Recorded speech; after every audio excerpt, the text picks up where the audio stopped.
So you when you moved into the UTVs, you had to have some custom stuff done. Right. And so you were using your hands. Are you familiar with John Pellin from ATV Scene? I know the name. Okay, so picture this, Sicily. Sicily. No, I'm in the hospital.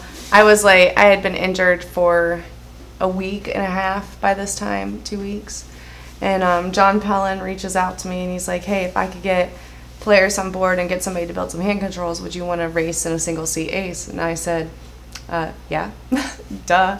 And so by the time I was out of the hospital, all the wheels were in motion for me to just get back at it. And honestly, I think that's one of the main reasons that I was able to transition to normal life, right? Like to adjust to this injury so well, is because it was everything. Right. I went back to something that I knew I loved and people that I knew and loved. Like that community raised a lot of money for me. I know. They really came together. Well, that's the one thing about the racing community in general. They take care of each other. Yeah, such a tight family, and I'm very grateful to have been able to go back into that and just, like I said, transition to this life a lot better. Now, when I go back to racing, I'd like to do Baja one day if possible, but like it's not a priority right now. I keep waiting to hear you say you're getting back in because, you know, racing is one of those things that you can do for a really long time, even if you are injured.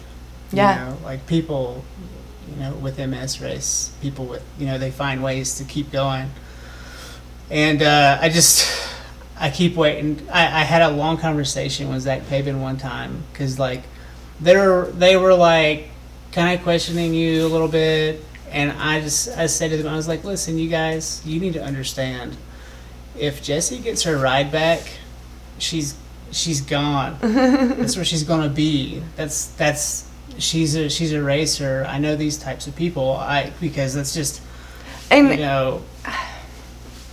With Zach and More Heart Than Scars, I'm very grateful they introduced me to OCR. Yeah. But they're more of like the leisure side of it, whereas I wanted to do more intense things. So like they do, you know, your full or your half, like your 5 mile or 10 mile course, and I was trying to do like 24 hours. Well, you're incredibly competitive. Right, yeah, that's just by nature, and regardless of what I do. Your ambitions are a bit, you know, and you know, they may meet you at some point down the road with equal ambitions. They keep talking about these trips to Kilimanjaro. They have ideas in mind that are really, really ambitious, and so that could eventually be something, right? But I really kind of laid it down for him. I was like, look, she has other things she's got to do. And I in a way, I said that you had a higher calling, you know. And they were all like, oh.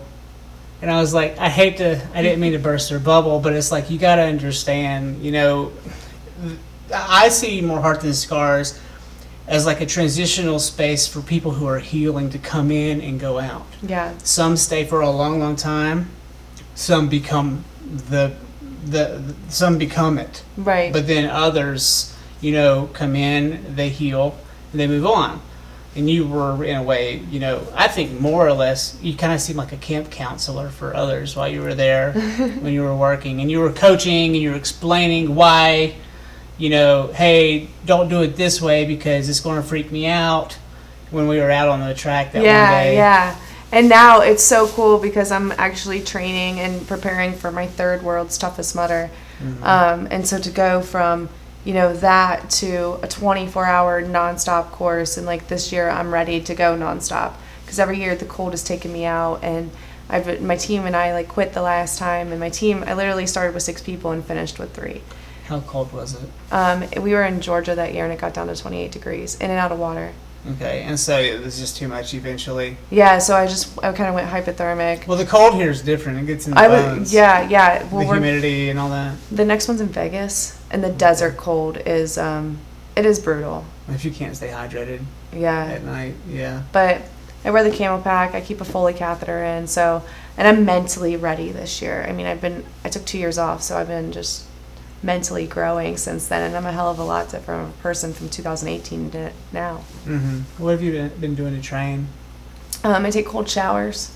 Okay. And I honestly enjoy it. I'm to a point now where it's like, because it's so quick, I don't have to wait for the shower to even warm You're up. just in. Right, I'm in, I wash everything, and I'm out. And so now I'm not dicking around as much in the shower, which saves me time. You know, time is the most valuable currency we have. Mm-hmm. And a lot of people don't appreciate that. And during COVID, it forced me to do a time audit.